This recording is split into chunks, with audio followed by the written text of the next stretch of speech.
problema hindi nanggagaling sa pagbuntis na, nanggagaling sa when do you actually have sex and be responsible for it. People just need to be, young women need to be educated. Correct. Na there is responsibility.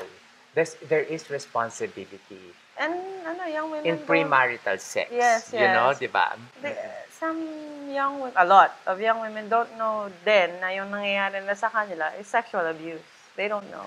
Correct. They don't know. Correct. So it leads to Correct. yung mga Correct. ganun. So napakaganda nitong conversation na sir, because at least this is also one way of nananawagan nga po ako. Panawagan and giving awareness na I would repeat it na yung there is responsibility in premarital sex. It's not all fun, guys. Hindi ito yung puro sarap. And may mga kasabihan nga noon na sa sandaling sarap habang buhay na na parang pagdurusa, no? Kasi medyo mahirap talaga. Kasi mahirap talaga magkaanak. As much as it is a blessing, but it is also a big, big challenge. No? Talking about challenges, na meron kang dalawang anak, do you get inspiration from Lola Eva thinking na meron siyang 8 anak na pinalaki, na of course hindi naman siya single mom, nandun naman ang papa ko, but we hardly see him. But of course he is also a good provider for us. Pero as far as disciplining us and really tutok, siya yun. So, do you get some inspirations from that? Actually, alam mo na, naisip ko lang siya ulit after we went to Taiwan, and I was, observing Mama Eva, and then I would, yung mga kwento nyo about her, and I'm like, oh, shucks, sa kanya ko pala nakuha din yung tapang. Ang tapang ni Mama Eva. And matapang din ako eh.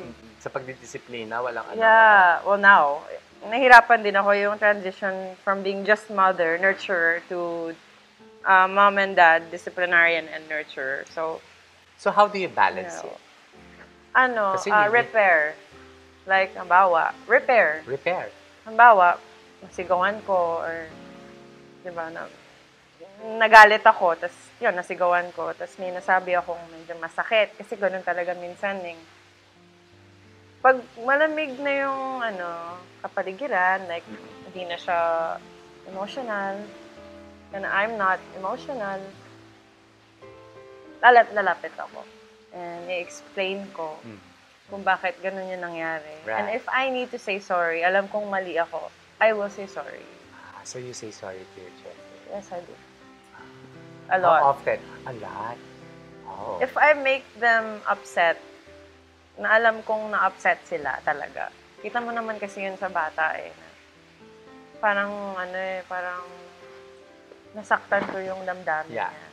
May ganun. Parang, I will say sorry. So would you say... I-repair ko. So would you say, nasaan side ka? Nasa tough mom ka ba? Or nandun ka sa side ng medyo...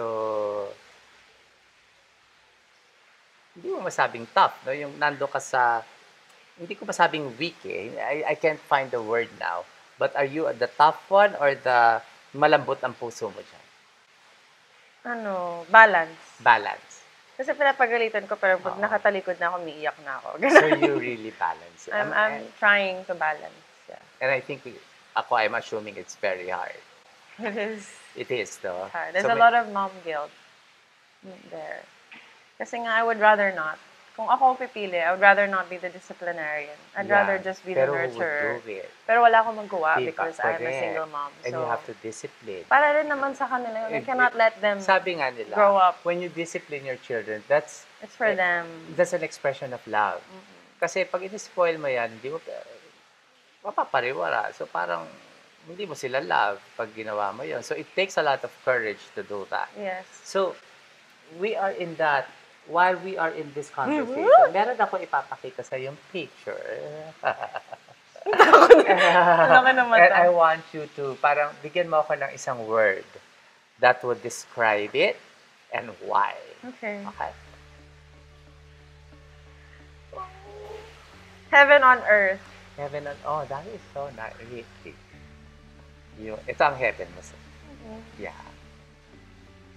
Alam mo, di ko na Oh my God! Oh. Hindi, kasi ang dami Nanay ka na nga. Ang dami kong